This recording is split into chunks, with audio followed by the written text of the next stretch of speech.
Hello and welcome to Jazz Tonight. I'm Michael Jacoby, executive producer of Jazz on the Plaz and host of Raising the Standards on KSCO Radio Santa Cruz. Delighted to have you with us as we continue our year homage to Billie Holiday. Take a little break for musicians this week, but no less creative people are returning to as we introduce David Chilarducci. Yes. I got it. You got it. We had a pool going that I messed it up 4 or 5 times. Who's the director of emergency O'Connor Hospital. It's nice to see you, Oh, my nice friend. to see you. Thank you so much. Well, thank you for coming.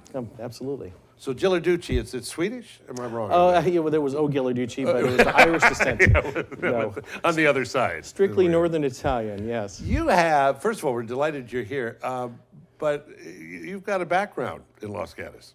Oh, yeah, the police department knows me well. No, I'm just kidding. No, you look good on your poster, by the way. Well, yeah, It thank looks you. nice. Right, the No side problem. view's okay. Yeah. Very good. I started out my career as a firefighter here in Los Gatos, and worked for the Central Fire District for many years as a fire officer and so forth, as a hazardous materials specialist, and had a kind of a midlife crisis, if you will. I was 34 and was trying to figure out what to do with the rest of my life, and decided to say, what the heck, I'm going to take the MCATs and see if I can get into medical school. So now, where did you do your undergraduate? I did my undergraduate at UC Santa Cruz. Okay. It was a banana slug. All right. And did biochemistry and molecular biology there, but at the same time working as a firefighter in Santa Cruz. But not a thought at the time of No. medicine. I didn't, no. Maybe there was something in the background because I took all the things that you need to go to medical school. Yeah. But my focus really was fire service. And so because Now, what does fire service mean? well, I the mean, fire department. Fire just as a department. fireman, yeah. Yeah. That was something I loved. I was a And you looked volunteer. good on a calendar. That was the other thing. Well, right? better than Which now. month were you? Yeah. Well, now I'm several months. But, yeah, gotcha. Oh, that's good. Anyway. I remember when I was just May. Oh, yeah, now right. I'm May through August. Now it's might. Yeah. In any event, So I was actually a volunteer firefighter at Gilroy. I was at Gilroy High School, and had a love for that. Went to college. Kind of loved science as well.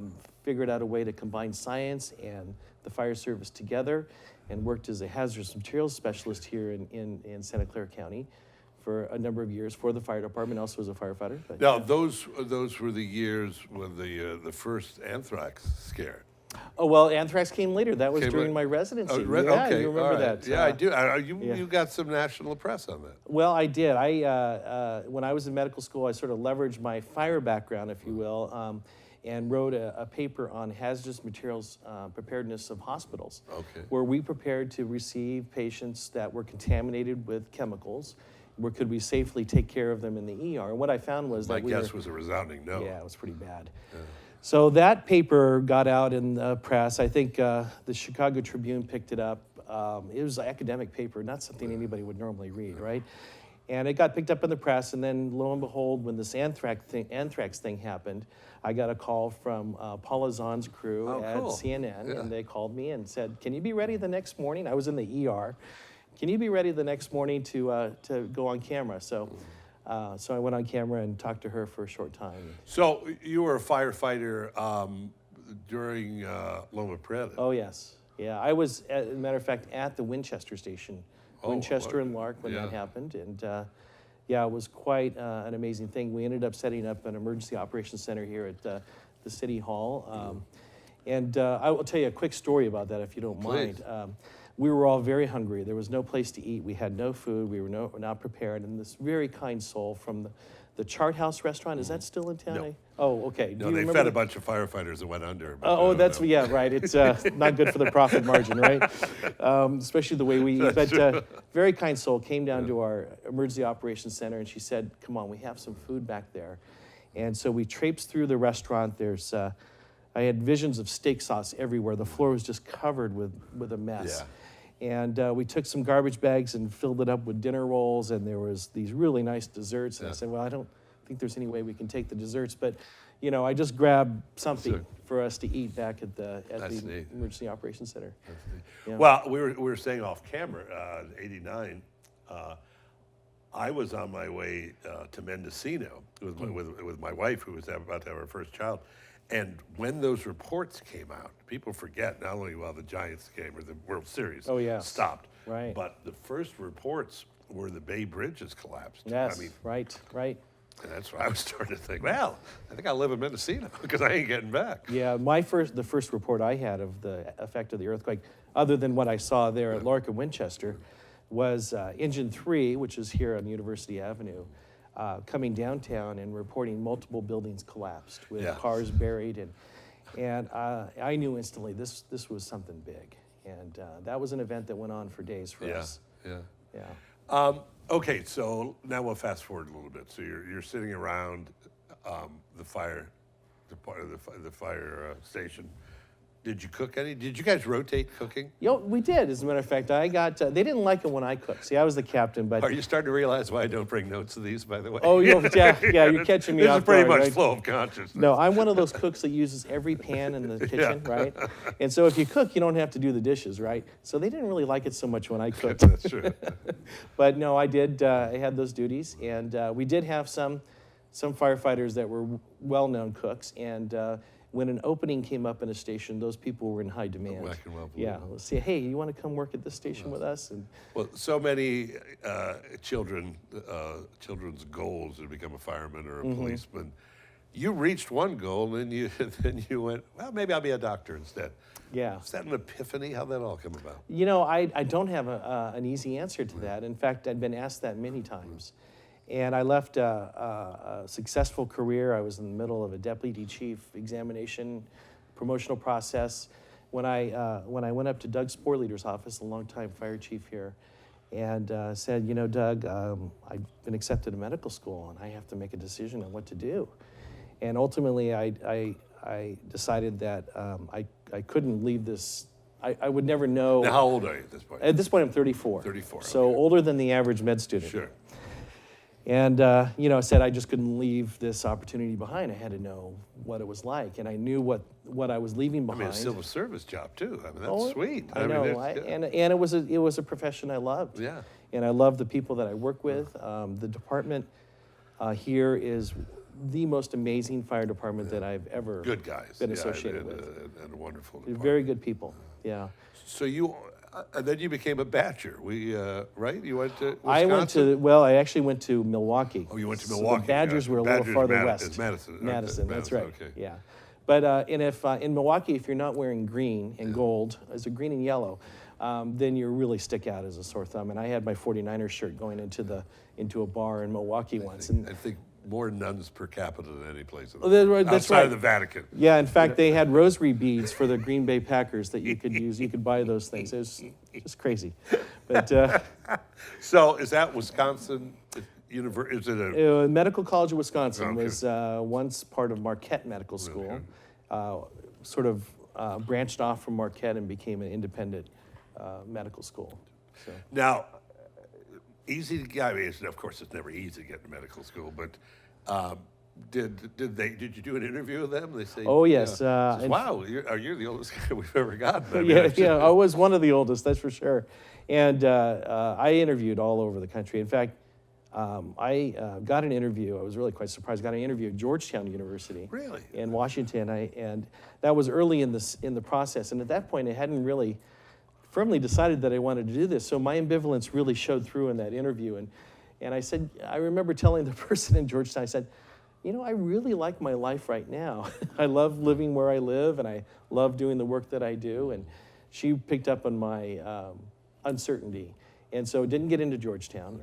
But then later in the season, I refined my interviewing skills and was picked up. I had a couple choices, Richmond or Milwaukee. And my sister, who was a professor at Notre Dame. Oh, really? I thought, did you have a shot at that? At Notre Dame. Well, Notre Dame didn't have a medical school. Yeah. Okay. But they do have Touchdown Jesus. They do. Yes. It's good. Who's gonna? No replay necessary. So you're out of academia for 12 years. Yeah, right? exactly. I mean, it's Yeah. like I need a notebook. yeah, how do I sit down? I gotta buy some pencils. Exactly. Yeah.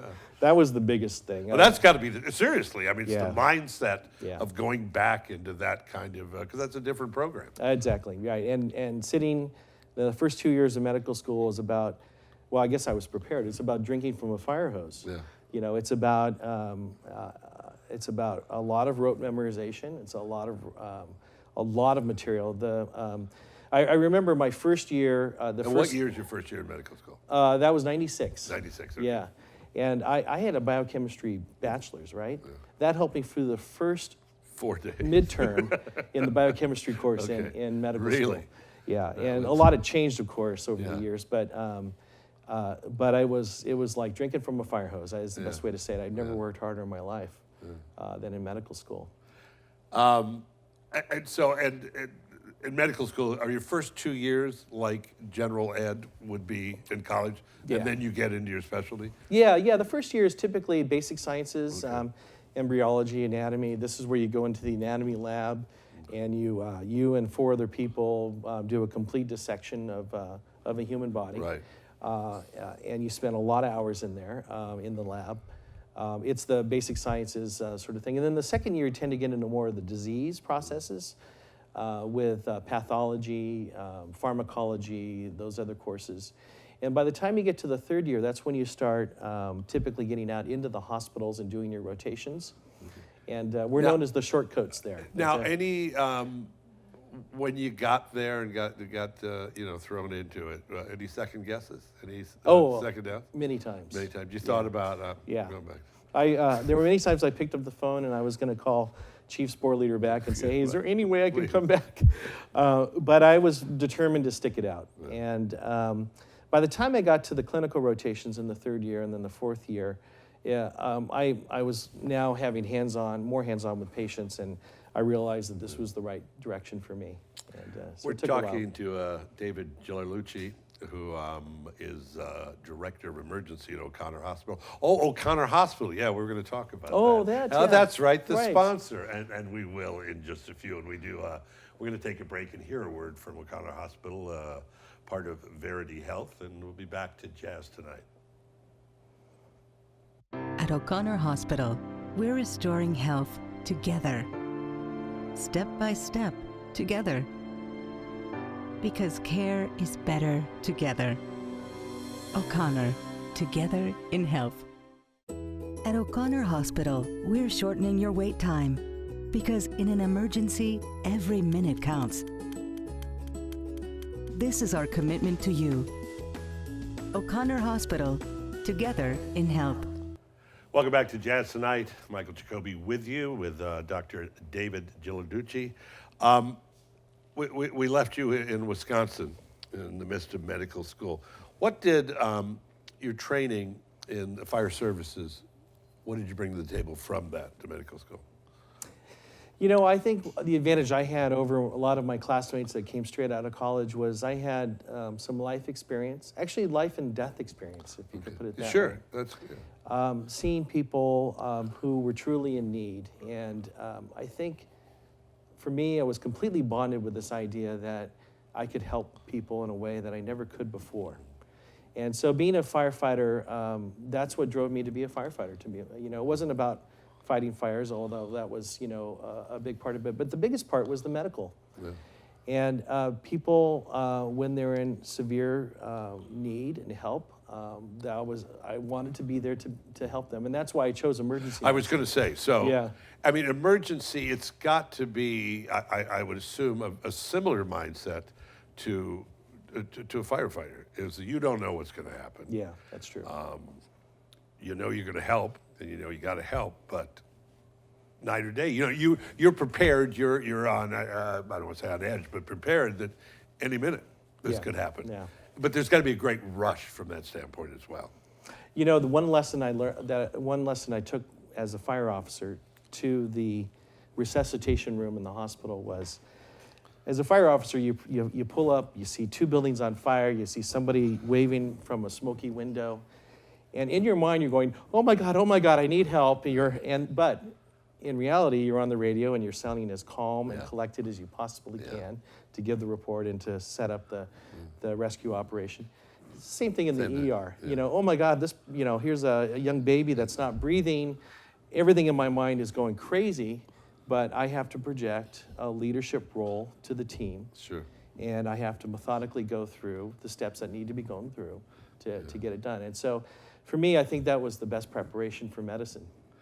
Yeah, I find that a medical director in a fetal position sobbing under a table is not good for the staff. Right. Have you noticed Yeah. that? I can't say I've observed that, Well, but I know what you mean. take me through a class or an average day. I know Oh, in the nothing's ER. average, but Right, I mean, right. Are shifts are 12 hours? Or We tend to work 8 to 12 Okay. hours, and you handle, at least at O'Connor, we've divided the ER up into different sections, so you'll be responsible for one section or the other. And what you have sort of typical days. In some ways, they're always typically atypical, right? But you also obviously have your sort of elderly nursing home patients with infections. You have heart attacks that come in. O'Connor actually specializes in treating heart attacks. So we have a team of cardiologists there, which is really very helpful. When I'm an ER doc and I don't have that backup, I have much more limited options. Okay. And so we have those kinds of cases. I get obviously lacerations. Any major traumas, fortunately, in Santa Clara County typically go to trauma centers, although we do get people that come by private vehicle with trauma. So I certainly have to have my trauma background. In fact, I don't have a trauma surgeon right behind me Sure. to take care of it. I'm responsible for all of that. Back to the firehouse analogy, sans the pole, it's basically the same thing. You're just waiting for the alarm to go off. In many ways, Yeah. yeah, right. What's the busiest day in the ER? You know what? Mondays are the Mondays busiest. are- Yeah, I don't know why. Nobody can ever figure this out, but it seems to be universal across the country. Mondays are the busiest days. Yeah, and it's not necessarily the sickest days, but it's the highest volume. You mentioned that having a trauma surgeon available. Of course, they always are. What happens if you need this guy's got 10 minutes unless somebody does something? Yeah. Do you have surgical skills? Or do you, I mean, I know Yeah. there must be a crazy insurance deal on this. You got to be careful. Oh, no. But I mean, you can do a surgery? I have done, I've had, at O'Connor, had to open up a chest with a scalpel and spread the ribs and physically squeeze the heart to get blood to flow on a stabbing victim. But it's not a common thing for us Right. to do. There's somebody pretty close, I guess. Yeah, we've had some tragic cases of women in late-term pregnancy that go into cardiac arrest and have to do emergency C-section to try to get the baby out if the baby's viable. So those things do come up from time to time. But our typical job is, I would say, minor surgery. Okay. And the safest place to do surgery, of course, is in the OR. Yeah. And that's what we, in the operating room, and that's what we rely on our surgeons to do for us. Okay, so you said you took a lot of time applying in a lot of different schools. Fast forward to passing the exams. What brought you to O'Connor? You know, what I liked about O'Connor was its mission. It really fit in with my philosophy. O'Connor, as part of a 5-hospital system, was run by the Daughters of Charity. Right. And this was a worldwide charity that really believed in serving everybody in need.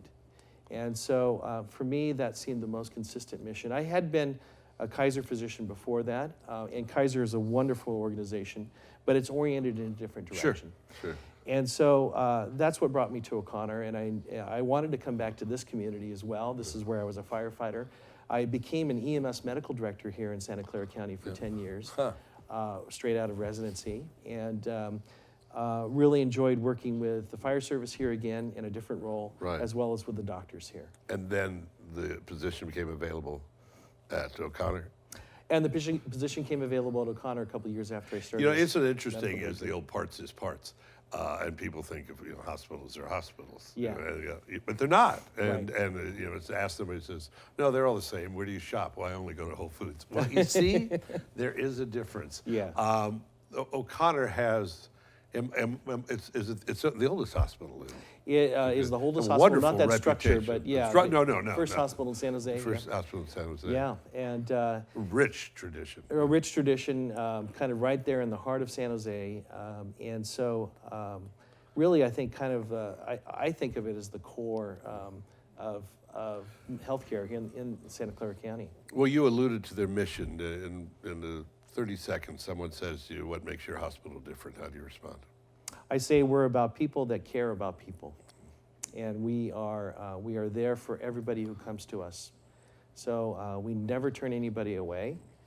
We do everything we can for them. If we can't do it, then we find somebody who can. Is there still an affiliation with the sisters? The daughters, no Daughters. longer. Yep, they were great providers of charity, but not very good business people, in my opinion. My average layperson's opinion. But Did you fire the nuns all the same day? Or? how do you fire a nun? Sister, But you're out of here. Nice talking to you. yeah, it's funny. Speaking of them, I did some relief work in Haiti right Okay. after the earthquake. Oh, I'm on an right. urban search and rescue team here in San Mateo County, and we some of us deployed to Haiti to do some post relief work, and I basically ran an ER in the Haiti General and the now the capital's escaping my mind, but French something. yes, yeah. exactly. Sorry, it'll That's all right. come to me right afterwards. But right in the general hospital there, I ran the ER for a couple of weeks, and the Daughters of Charity were there, Yeah. and that just impressed me. And they were still upset with you. Yeah, right.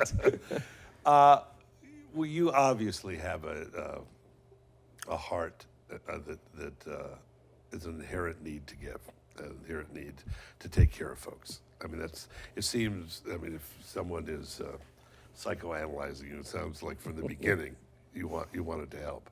And that's what it's coming across in your relationship with O'Connor, is that's their feelings as well. Exactly. That's right. What? And you're also, you're San Mateo, and you got a Santa Cruz gig. Oh yeah, I have a lot of hats. I run. You're going to come on my radio show. We're going I to would get you love on to. talk about Yeah, that. That's yeah. great. I run the the emergency medical system in Santa Cruz County, and as well as San Benito County. I left the Santa Clara County post a few years back. Okay. But one of the things that was really exciting about being here in Santa Clara County was, and I'm going to sort of tout O'Connor here Sure. again, we are one of the top stroke centers in the county.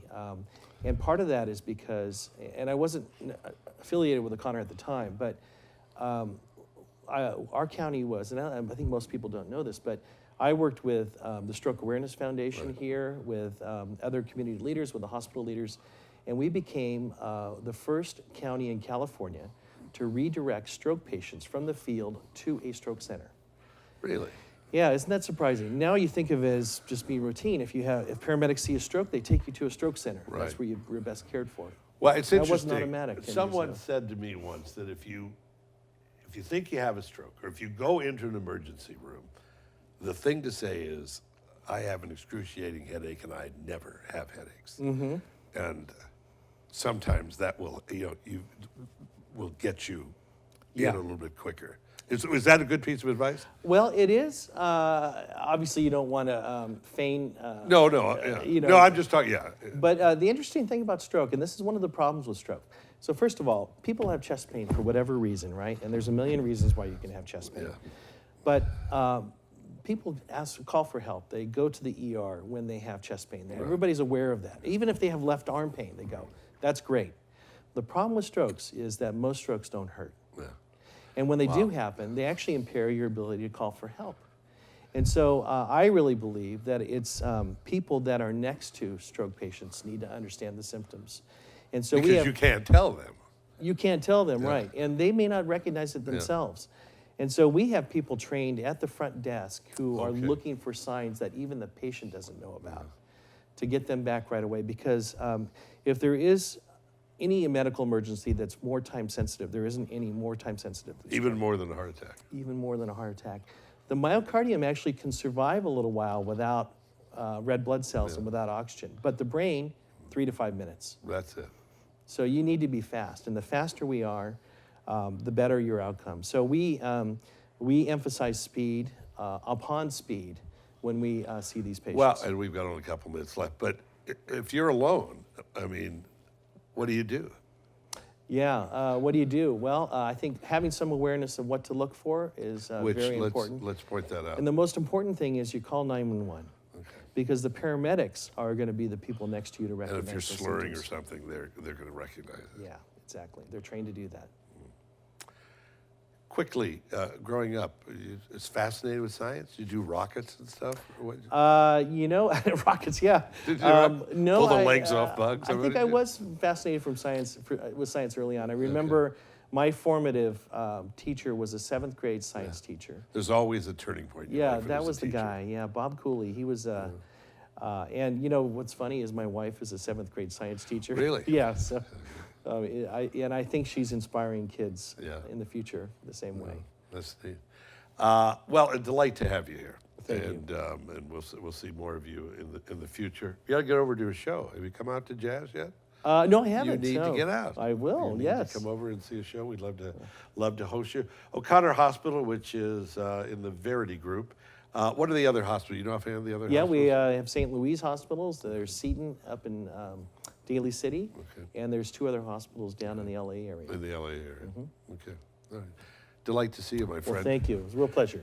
David Chilarducci. Chilarducci, yes. Chilarducci, I got close. But I'm pretty close. Yeah, that's right. Normally it's 3 or 4 shows. By the time we do a long radio show, I will get in. Yeah. That's Jazz Tonight. Next week we'll be talking to Tia Brosda, a wonderful performer. She's the hottest jazz singer in Canada, and we'll find out how her life's going as we continue. We've only got 3 shows left by the time you see this, so still time to buy a couple of jazz cards, get involved in our raffle and helping keep jazz alive. Thank you for joining us. Until next time, I'm Mike Jacoby.